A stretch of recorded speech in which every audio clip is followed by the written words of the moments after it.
Muy buenas noches, estimado docente. Mi nombre es Andrea Pérez. En esta ocasión voy a proceder a resolver los cuestionamientos sobre el caso del núcleo de civil, para lo cual voy a dar una introducción sobre el caso planteado. Paul Roberto Sabando Loor, médico de profesión, trabaja en el Hospital Verdi y Ceballos en calidad de especialista en traumatología, recibiendo una remuneración de $3.000.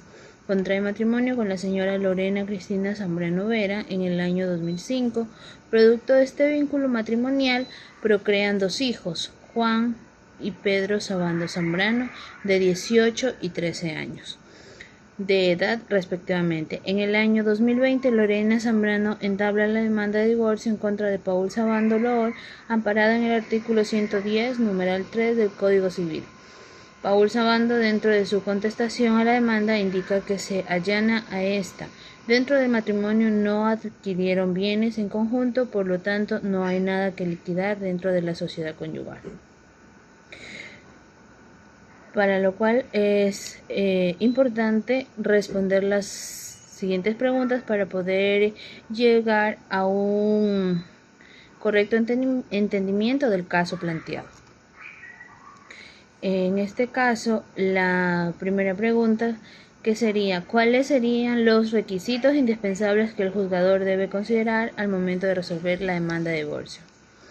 En cuanto a esta pregunta, podemos entender que la fundamentación jurídica, según el artículo 110 del Código Civil ecuatoriano, establece las causales de divorcio en el caso presentado por Lorena Zambrano, la misma que ha entablado la demanda de divorcio amparada en el artículo 110, numeral 3, que establece como causal el abandono injustificado del hogar conyugal. A la luz de esta normativa, el juez debe considerar la existencia de la causal de divorcio, debe comprobarse si efectivamente se cumple la causal invocada en la demanda. Asimismo, el allanamiento del demandado, Paul Sabando, ha manifestado su disposición a aceptar la demanda, lo que puede simplificar el proceso. También la situación de los hijos menores. Aunque los bienes no sean objeto de liquidación, el juez debe garantizar el bienestar y los derechos de los hijos menores en el proceso de divorcio. Como segunda pregunta, es importante también conocer qué autoridad es competente para conocer la demanda de divorcio con hijos menores de edad.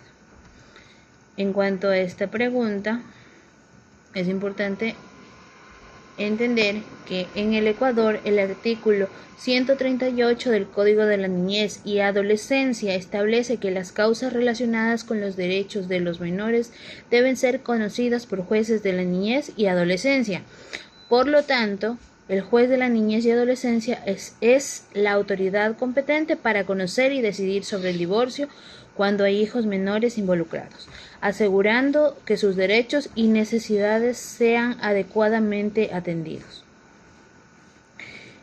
Como tercer cuestionamiento, tenemos ¿cuál es el procedimiento en el que se debe sustanciar la demanda de divorcio?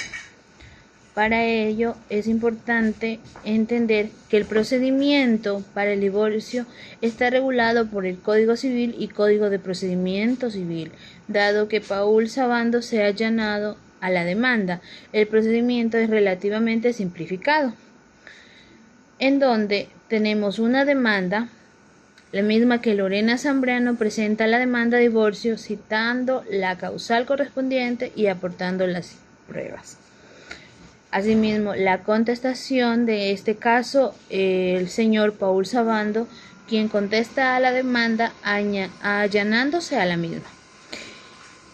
Para ello debe haber una audiencia de conciliación y pruebas, y donde el juez considera que si no es necesaria una audiencia de conciliación debido al allanamiento, procederá directamente a dictar la sentencia. Asimismo tenemos la sentencia, donde el juez dictará la sentencia de divorcio considerando la causal, el allanamiento y los intereses de los hijos menores. La sentencia debe ser registrada para su efectividad. Como cuarto y último cuestionamiento, ¿Qué requisito es necesario para que surte efecto el divorcio? Entonces, entendemos que para esto, para que el divorcio tenga efecto legal en nuestro país, en Ecuador, se deben cumplir los siguientes requisitos.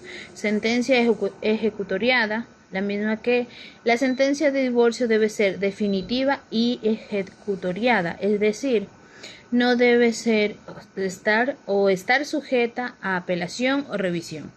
Asimismo, el registro civil, la sentencia debe ser inscrita en el registro civil correspondiente para que sea oficialmente conocida y tenga efectos legales plenos, y esta inscripción formaliza el estado civil de divorciados. Entonces, es necesario entender o conocer la conclusión de estos cuestionamientos y la resolución de este caso, donde el proceso de divorcio en Ecuador, especialmente en el caso presentado, requiere la consideración de las causales de divorcio, la competencia del juez de la niñez y adolescencia cuando hay hijos menores, y el cumplimiento de procedimientos legales para garantizar la efectividad del divorcio. El juez debe garantizar la protección de los derechos de los menores y seguir los procedimientos establecidos para una resolución adecuada del caso. Esto es todo cuanto puedo aportar al caso planteado, esperando cumplir con los requerimientos necesarios. Muchas gracias.